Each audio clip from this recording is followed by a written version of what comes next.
Everyone, my name is Supriya और आप देख रहे हैं सुमा एस्ट्रोलॉजी और सुमा एस्ट्रोलॉजी में आपका स्वागत है। आज हम बात करेंगे फोर्थ हाउस के बारे में। कुंडली का चतुर्थ भाव जातक के लिए बहुत ही महत्वपूर्ण भाव होता है, क्योंकि यह भाव जातक की मां से संबंधित भाव है। जब व्यक्ति का जन्म होता है तो जन्म के बाद उसकी देखभाल ठीक तरह से मां ही कर पाती है, जिससे उस व्यक्ति के आगे का आने वाला जीवन अच्छा हो सके।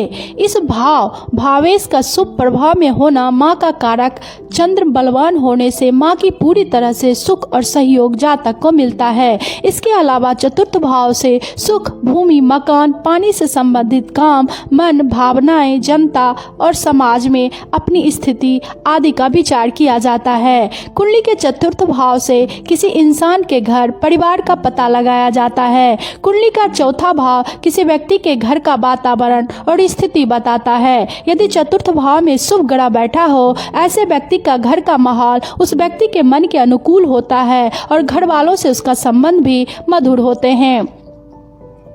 चौथा भाव किसी व्यक्ति के घर में चल अचल संपत्ति, भवन, मकान, वाहन, स्कूटर, कार जैसी संपत्ति के बारे में जानकारी देता है। चतुर्थ भाव का कुंडली के अन्य भाव से अंतर संबंध हो सकता है। यह हमारे निजी जीवन या अफेयर को दर्शाता है। साथ ही आपके छोटे भाई बहन का धन, संचार में वृद्धि, यात्रा करने की क्षमता, वस्त्र, फर्नीचर, घर के अंदर की कलात्मक वस्तुएं, कार, आर्किटेक्चर की पढ़ाई, पेशेवर और वाणिज्य को दर्शाता है।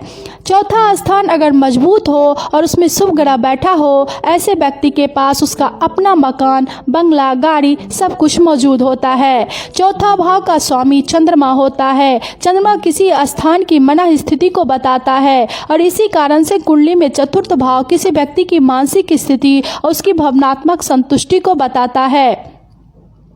कुंडली के चौथे भाव में अगर चंद्रमा स्वयं बैठा हो, ऐसा व्यक्ति मानसिक तौर पर अत्यधिक स्थिर रहता है और भावनात्मक तौर पर बहुत ही मजबूत होता है।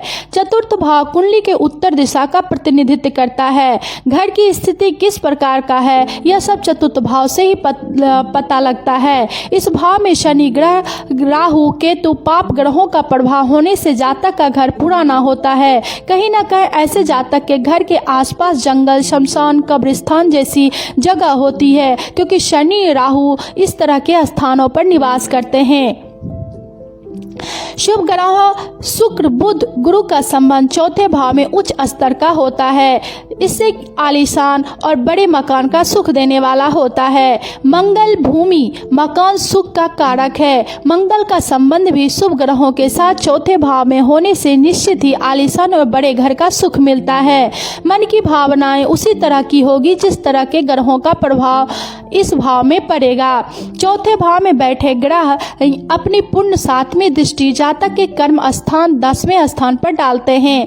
10वें स्थान से रोजगार, प्रतिष्ठा का विचार किया जाता है, जिससे उसका रोजगार प्रभावित होता है। इसी तरह से 10वें स्थान पर बैठे ग्रह चौथे भाव पर अपनी पूर्ण 7वीं दृष्टि डालकर चौथे भाव और दसम भाव दोनों को प्रभावित करते हैं। दसम और चौथे भाव दोनों भावों से ग्रह बैठे होने से मंगल और शुभ ग्रहों का चतुर्थ और दसम भाव में आपसी संबंध, प्रॉपर्टी से संबंधित काम में फायदा देने वाला होता है। लाभ भाव का संबंध भी ऐसे योग में बन जाते हैं। प्रॉपर्टी से काम में जातक को बहुत ही धन लाभ कमाते हैं। चतुर्थ भाव में पाप ग्रहों का प्रभाव मानसिक सुख में कमी होता है। ऐसे जातक के पास सब कुछ होते हुए भी अपने आप को कमजोर, अकेला महसूस करते हैं। एक तरह से आत्मविश्वास की कमी होती है। इस भाव में चंद्रमा और शुक्र दिग्बल प्राप्त करते हैं। गुरु की युति दृष्टि से इस भाव में होने से जातक बहुत ही भावुक स्वभाव और पवित्र मानसिक भावनाओं वाला होता है। लाल किताब के अनुसार चौथे भाव के बारे में बताया गया है। लाल किताब कुंडली के चौथे घर को माता का घर कहा जाता है।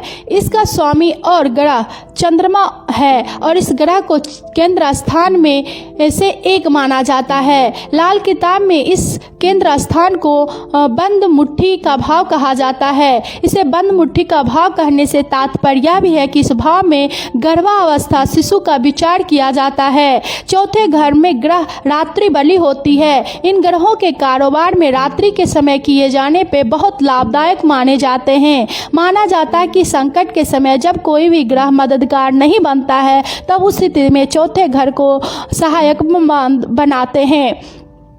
चौथे ग्रह में कर्क राशि की कल्पना की गई है, इसलिए चौथे घर में जो भी ग्रह स्थित होता है उसका प्रभाव चंद्रमा के समान होता है, लेकिन उक्त ग्रह का प्रभाव उस घर पर दिखाई देता है जहां शनि स्थित हो। अगर चौथे घर में कोई भी ग्रह नहीं होता है तो वृद्धावस्था के समय में तक उन्नति होते रहता है। जब चौथे घर में कोई ग्रह नहीं हो तो दूसरा घर प्रबल हो जाता है। चौथे घर में शनि का अच्छा नहीं माना जाता है। यहाँ बैठा शनि सर्प की भांति के प्रभाव देने वाला होता है। मंगल भी यहाँ जला हुआ बद और मांगलिक योग बनाता है, लेकिन राहु और केतु चौथे घर में होने पर धर्मात्मा होते हैं। राहु केतु किसी भी दूसरे घर में मंदे कार्य छोड़ने की वचन नहीं देते हैं, लेकिन यह घर उनके खराबी की बुनियादी भी होता है, क्योंकि चौथे घर में बैठे हुए राहु केतु चुप रहेंगे। यह भी स्वाभाविक है। उनके चुप रहने से लाभ के स्थान पर हानि की संभावना होता दिखाई देता है, लेकिन यह एक परेशानी के दबने की नहीं बल्कि बढ़ने का भी असर दिखाता है।